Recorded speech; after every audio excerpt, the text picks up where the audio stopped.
समाजशास्त्र या लोक प्रशासन वैकल्पिक विषय संपूर्ण अध्ययन के लिए आंसर राइटिंग जिसमें इंक्लूड है या फिर आंसर राइटिंग भी करना चाहते हो तो ये कॉन्टैक्ट नंबर है, व्हाट्सएप पे संपर्क करके जुड़ सकते हैं। बाकी यूपी पीसीएस प्रीलिम्स मेंस और आरओ प्रीलिम्स मेंस की क्लासेस भी चाहें तो कर सकते हैं। आइए शुरू करते हैं। इसके पहले संरचनात्मक सिद्धांत के अंतर्गत संरचना क्या होती है, संरचनात्मक सिद्धांत क्या होते हैं, ये हम पढ़ चुके हैं। लेवी स्ट्रास और एसएफ नाडेल के सिद्धांतों को, संरचना के बारे में उनके क्या दृष्टिकोण हैं, किस दृष्टि से देखते हैं, वो हम देख चुके हैं। आज महत्वपूर्ण सिद्धांतकार पार्सन्स, टालकार्ड पार्सन्स के सिद्धांत को देखेंगे, जिसको सामाजिक व्यवस्था का सिद्धांत या फिर संरचनात्मक प्रकारवादी सिद्धांत भी कहते हैं। अर्थात इनका सीधा सीधा कहना था कि संरचना जो है समाज की अगर प्रकार करे, अपना अपना प्रकार करे, तो सामाजिक व्यवस्था जो है वो बनी रहती है, संगठित बनी रहती है और अपना कार्य सुचारू रूप से चलाती रहती है। अब प्रश्न उठता है सामाजिक व्यवस्था क्या होती है। तो सामाजिक व्यवस्था का सिद्धांत देने के पहले टालकार्ड पार्सन्स ने सामाजिक क्रिया का सिद्धांत दिया, मैक्स वेबर से प्रभावित होकर के। मैक्स वेबर का सामाजिक क्रिया हमने आपको बताया है, जो आपके सिलेबस में भी है। सामाजिक क्रिया क्या होती है दोस्तों? मानव व्यवहार जो उद्देश्यपूर्ण हो, जो समाज के लिए कोई अर्थ रखते हो, जिनका कोई अर्थ होता है, सामाजिक अर्थ होता है, उद्देश्य होता है। जैसे पलक झपकाना या फिर सो जाना, ये कोई सामाजिक क्रिया नहीं है। ये मानवीय क्रिया जरूर है, मानव व्यवहार जरूर है, लेकिन इसका कोई सामाजिक उद्देश्य नहीं है। इसका कोई सामाजिक उद्देश्य नहीं है सामान्यतः, तो इसलिए ये सामाजिक क्रिया के अंतर्गत नहीं आएगी। सामाजिक क्रिया में वही मानव व्यवहार आते हैं जो उद्देश्यपूर्ण हो। ओके, ये बात अलग है कौन कौन सी क्रियाएं उद्देश्यपूर्ण होती हैं, इसमें थोड़ा सा डिफरेंस मैक्स वेबर और टालकार्ड पार्सन्स में हो जाता है। लेकिन इतना समझिए सामाजिक क्रिया क्या होती है। क्यों समझिए? क्योंकि व्यवस्था के निर्माण में अगर सबसे मूलभूत इकाई कोई है तो सामाजिक क्रिया है। जब कोई करता है, कोई करने वाला कार्य जिसको कर्ता कहते हैं, ये कोई कार्य करता है जो कोई उद्देश्य रखती है समाज के प्रति, कोई सामाजिक उद्देश्य होता है, तो कोई न कोई व्यक्ति रहता है जो इस कार्य से प्रभावित होता है और फिर अंतःक्रिया होती है। प्रभावित होता है, फिर इन दोनों के मध्य अंतःक्रिया होती है। यह अंतःक्रिया जब लगातार कई दिनों, एक दो बार हुई तो कोई बात नहीं है, अंतःक्रिया है सामान्य, लेकिन ये लगातार जब होती रहे तो यह संस्था का रूप ले लेती है। किसका रूप ले लेती है? संस्था का रूप ले लेती है। उदाहरणतः विवाह एक संस्था है जिसमें दो लोगों की अंतःक्रिया होती है। ये अंतःक्रिया एक दो बार हो तो ये संस्था का रूप नहीं लेती है, लेकिन यही अंतःक्रिया लगातार हो, बार बार हो, तो ये संस्था का रूप ले लेती है। और इस संस्था में जब चार विशेषताएं सम्मिलित हो जाए, आपको पूरा सिनॉप्सिस बता रहा हूँ, फिर हम पूरा सिद्धांत पढ़ेंगे। तो ये चार विशेषताएं जब सम्मिलित हो जाती हैं, संस्था के साथ जुड़ जाती हैं, तो यही व्यवस्था का रूप ले लेती हैं। यही व्यवस्था का रूप ले लेती हैं। ये चार विशेषताएं क्या क्या हैं? सीमा का निर्धारण, अर्थात प्रत्येक व्यवस्था की एक निश्चित सीमा होती है। जैसे विवाह है, विवाह नामक संस्था ये चुनाव कराने का कार्य तो नहीं कर सकती है, इसकी निश्चित सीमा है। या विवाह अगर हिंदू धर्म का विवाह है, उसकी एक सीमा है, मुस्लिम धर्म का विवाह है, उसमें एक सीमा है निश्चित। तो प्रत्येक संस्था की या व्यवस्था की एक निश्चित सीमा होती है। भूमिकाओं का बंटवारा, इसमें जो लोग, विभिन्न इकाइयाँ होती हैं, व्यवस्था में विभिन्न इकाइयों से मिलकर बनी होती है। इन इकाइयों को उपव्यवस्था भी कहते हैं और इन उपव्यवस्थाओं की या इन इकाइयों की विभिन्न भूमिकाएं होती हैं। जैसे हमारी सामाजिक व्यवस्था में राजनीतिक व्यवस्था आप देखते हो, है ना, और इसके अलावा सांस्कृतिक इकाई देखते हो, आर्थिक इकाई देखते हो, सबका अलग अलग कार्य है, सबकी अपनी अपनी भूमिका है। और इन भूमिकाओं में क्या है, इन इकाइयों में क्या है? संगठन पाया जाता है। ये संगठित होकर अपना कार्य करती हैं। अर्थात राजनीतिक संस्था है तो आर्थिक संस्था भी है, दोनों मिलकर कार्य करती हैं। आर्थिक जो योजना है उसका निर्माण कौन करता है? राजनीतिक संस्थाएं करती हैं। और आर्थिक संस्थाएं क्या करती हैं, उन योजनाओं का क्रियान्वयन करती हैं, उसकी पूर्ति करती हैं, उसका अध्ययन करती हैं। ठीक है, इसी तरह सांस्कृतिक इकाइयाँ संगठन लाने का काम करती हैं समाज में। तो संगठन, ऑर्गेनाइजेशन होना चाहिए। और चौथी क्या विशेषता होनी चाहिए, संतुलन की ओर झुकाव, हमेशा टेंडेंसी, इक्विलिब्रियम इनके मध्य होना चाहिए। इसका मतलब क्या हुआ कि जब कोई व्यवस्था में असंतुलन स्थापित हो तो इसी व्यवस्था के अंतर्गत ही ऐसे तत्व मौजूद होते हैं जो उस व्यवस्था को पुनः संतुलित करने की ओर कदम बढ़ाते हैं और संतुलित कर देते हैं। तो हमेशा संतुलन की ओर इसीलिए झुकाव बना रहता है, इसीलिए संतुलन की ओर झुकाव बना रहता है। जैसे परिवार संस्था का हम अध्ययन करें तो परिवार में कितना भी विघटन हो जाए, लेकिन मुखिया क्या करता है, मुखिया एक ऐसा तत्व होता है जो सबको संगठित करता है, सबको संतुलन की ओर झुकाव बनाए रहता है, सबको एक साथ लाता है। इसी तरह बच्चे भी क्या करते हैं, किसी संस्था को बनाए रखने में मदद करते हैं, विवाह संबंधों की घनिष्ठता बढ़ाते हैं, अगर अलगाव उत्पन्न हो तो क्या करते हैं, संतुलन का काम करते हैं। तो प्रत्येक व्यवस्था में जब प्रत्येक संस्था में ये चार विशेषताएं सम्मिलित हो जाती हैं तो वो व्यवस्था का रूप ले लेती है, व्यवस्था का रूप ले लेती है। अब सामाजिक व्यवस्था में पुनः हम लौटेंगे, सामाजिक व्यवस्था में पुनः लौटेंगे। हमने आपको बताया सामाजिक संरचना क्या है, इकाइयों के मध्य पाए जाने वाला संबंध। और ये इकाइयाँ क्या हैं, हमने आपको बताया प्रत्येक व्यवस्था की एक निश्चित संरचना होती है और इस संरचना किससे बनी होती है, संरचना का निर्माण विभिन्न इकाइयों से मिलकर बना होता है। जैसे सामाजिक व्यवस्था में आर्थिक इकाई भी है, सांस्कृतिक इकाई है, राजनीतिक इकाई है, पारिवारिक इकाई, ये सभी क्या हैं, इकाइयां हैं। यही इकाइयां मिलकर संरचना का निर्माण करती हैं। और ये संरचना जो है ये अपना जब कार्य करती है, जिन राजनीतिक इकाइयां अपना कार्य भली भांति करेंगी, आर्थिक इकाइयां अपना कार्य भली भांति करेंगी, सांस्कृतिक इकाइयां अपना कार्य भली भांति करेंगी, पारिवारिक इकाइयां अपना कार्य भली भांति करेंगी, तो संरचना बनी रहेगी। और जब संरचना बनी रहेगी तो प्रत्येक व्यवस्था की एक निश्चित संरचना होती है। जब संरचना बनी रहेगी तो व्यवस्था भी बनी रहेगी, जब संरचना बनी रहेगी तो व्यवस्था भी बनी रहेगी, व्यवस्था भी अपना कार्य सुचारू रूप से चालित करती रहेगी, व्यवस्था भी संगठित बनी रहेगी। तो व्यवस्था के बने रहने के लिए ज़रूरी है कि इकाइयाँ अपना कार्य भली भांति करें, अर्थात संरचना अपना प्रकार भली भांति करे। अर्थात संरचना जब प्रकार करेगी अपना, अर्थात संरचना की प्रत्येक इकाइयाँ अपना प्रकार करेंगी तो ये व्यवस्था जो है बनी रहेगी। तो संरचना प्लस प्रकार बराबर संतुलित व्यवस्था, व्यवस्था संतुलित और संगठित बनी रहेगी। जैसे देश, राष्ट्र एक व्यवस्था है जो विभिन्न इकाइयों से अर्थात राज्यों से बना हुआ है। अब ये राज्य अपना अपना कार्य सही ढंग से करेंगे तो व्यवस्था बनी रहेगी, विघटित नहीं होगी। समझ रहे हैं ना, यही चीज़ है। तो सामाजिक व्यवस्था सुचारू रूप से कार्य करेगी, संतुलित बनी रहेगी, संगठित बनी रहेगी जब संरचना अपना कार्य अर्थात संरचना की प्रत्येक इकाइयाँ अपना कार्य भली भांति करेंगी, अपनी भूमिकाओं का निर्वहन सही प्रकार से करेंगी। तो तालकाट पार्सन्स के अनुसार समाजशास्त्र सामाजिक व्यवस्था का अध्ययन करता है। इस सामाजिक व्यवस्था का निर्माण क्रिया प्रतिक्रिया या अंतःक्रिया के माध्यम से होता है। पार्सन्स कहते हैं कि अंतःक्रिया का संस्थात्मक रूप ही व्यवस्था है, अर्थात अंतःक्रिया जब संस्था का रूप धारण कर लेती है और चार विशेषताएं उसमें आ जाती हैं तो व्यवस्था हो जाता है।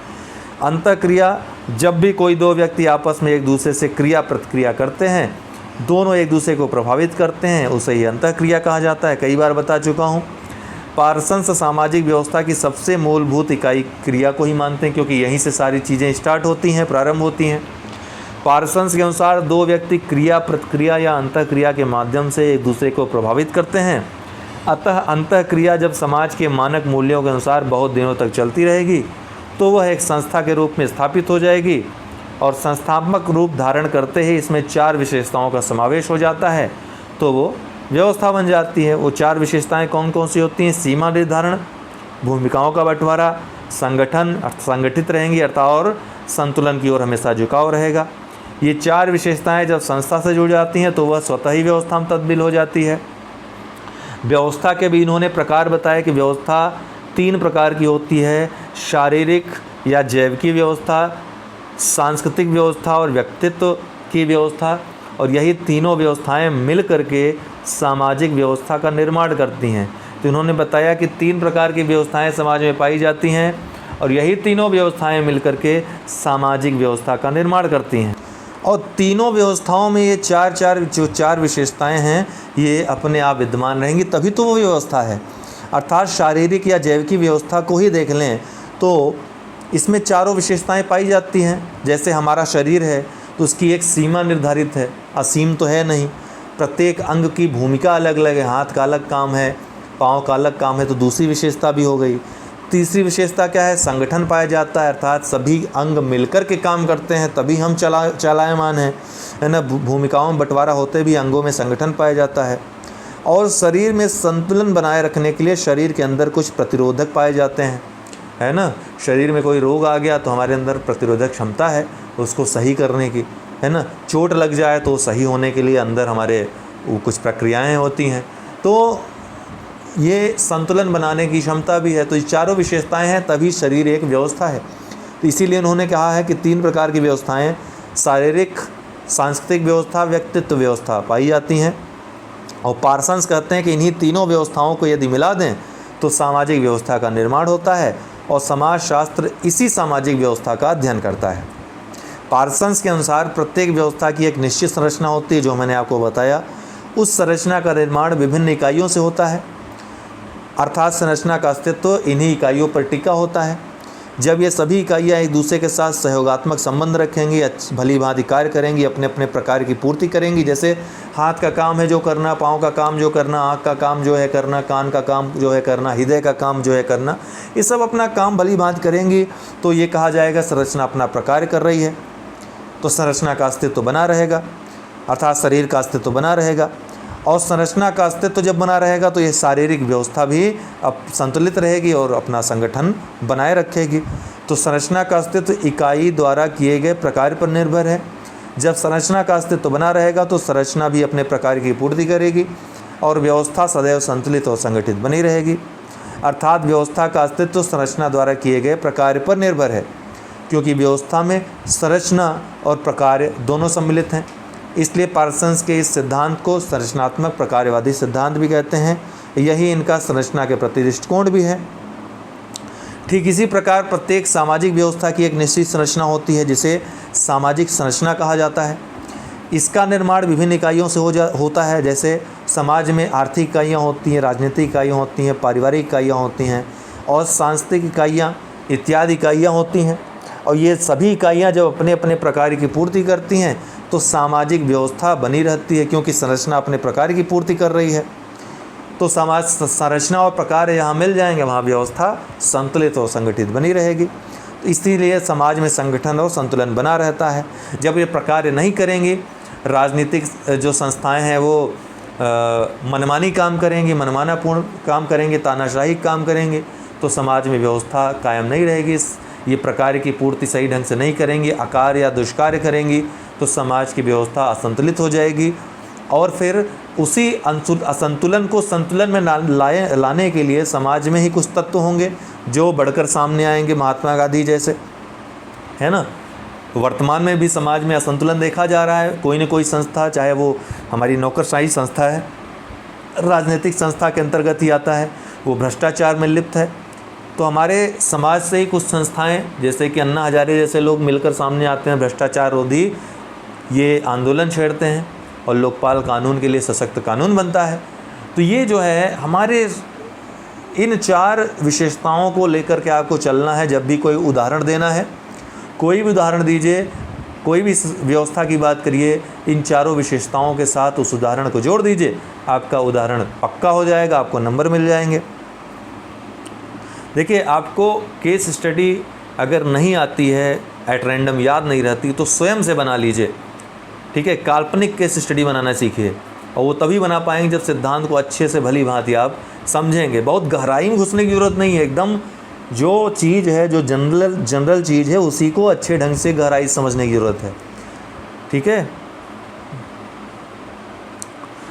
तो संरचना की प्रकार्यात्मक पूर्व अपेक्षाएं, इनका कहना है कि संरचना अपना प्रकार्य करे इसके पहले कुछ पूर्व अपेक्षाएं होती हैं। प्रकार्यात्मक पूर्व अपेक्षा इनको कहते हैं। यही इनका एजिल मॉडल है, अर्थात एडॉप्शन, गोल अटेनमेंट, इंटीग्रेशन और टेंशन मैनेजमेंट या फिर लेटेंसी जिसको कहते हैं। तो agile model, AGIL agile model इसको कहते हैं। तो ये 4 पूर्व आवश्यकताएं होती हैं जो जरूरी होती हैं संरचना को प्रकार्य करवाने के लिए, अपना कार्य सही ढंग से करवाने के लिए, जिसमें पहला है अनुकूलन, अर्थात विभिन्न इकाइयाँ जो हैं संरचना के बीच, जैसे राजनीतिक इकाई है, आर्थिक इकाई है, सामाजिक सांस्कृतिक इकाई है, पारिवारिक इकाई है, इनके मध्य अनुकूलन होना चाहिए।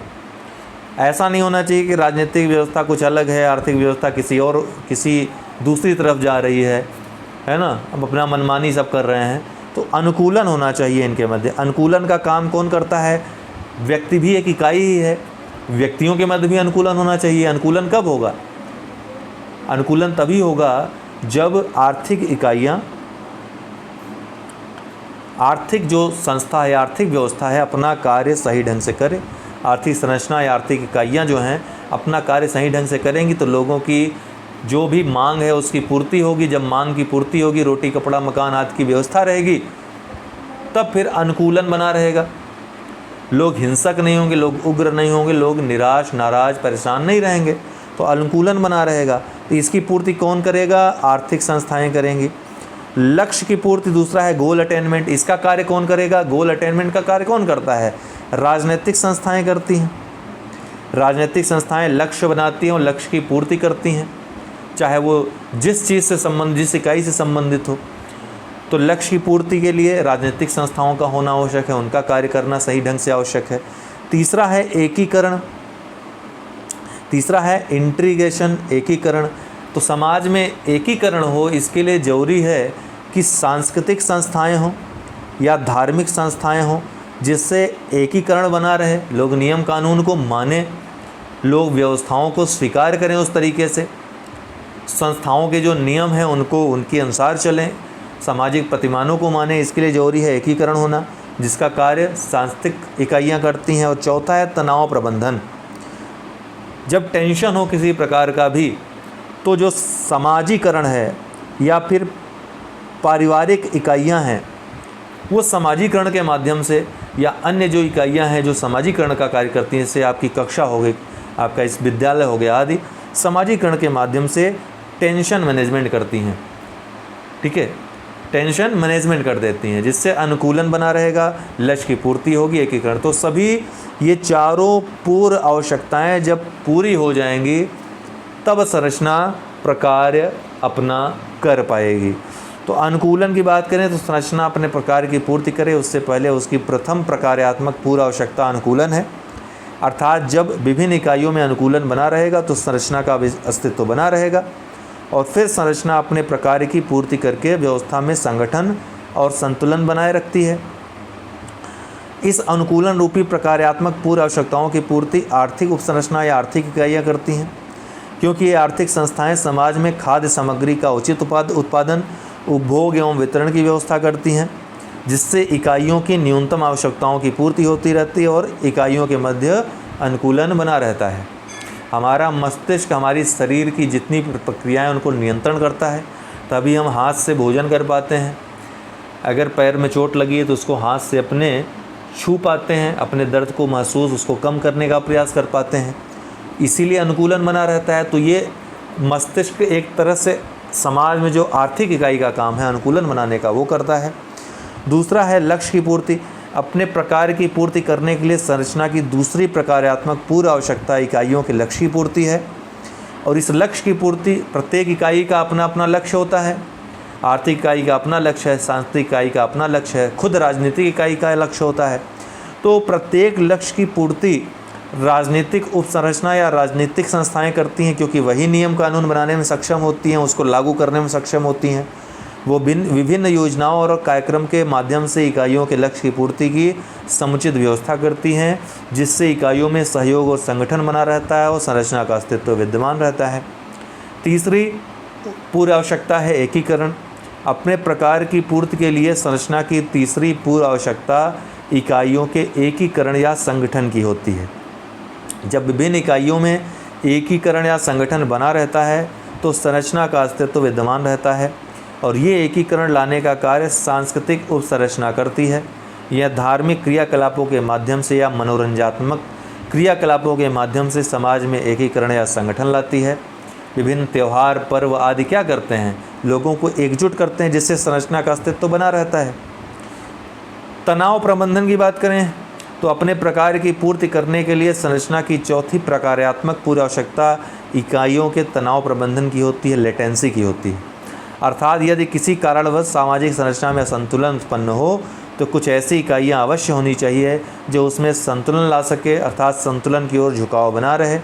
और यह कार्य एक उप इकाई पारिवारिक संरचना करती है, जो सामाजिकरण के माध्यम से समाज के मानक मूल्यों और प्रतिमानों को सिखाती है, जिसके कारण असंतुलन की स्थिति में व्यक्ति संतुलन बनाए रखने का प्रयत्न करता है।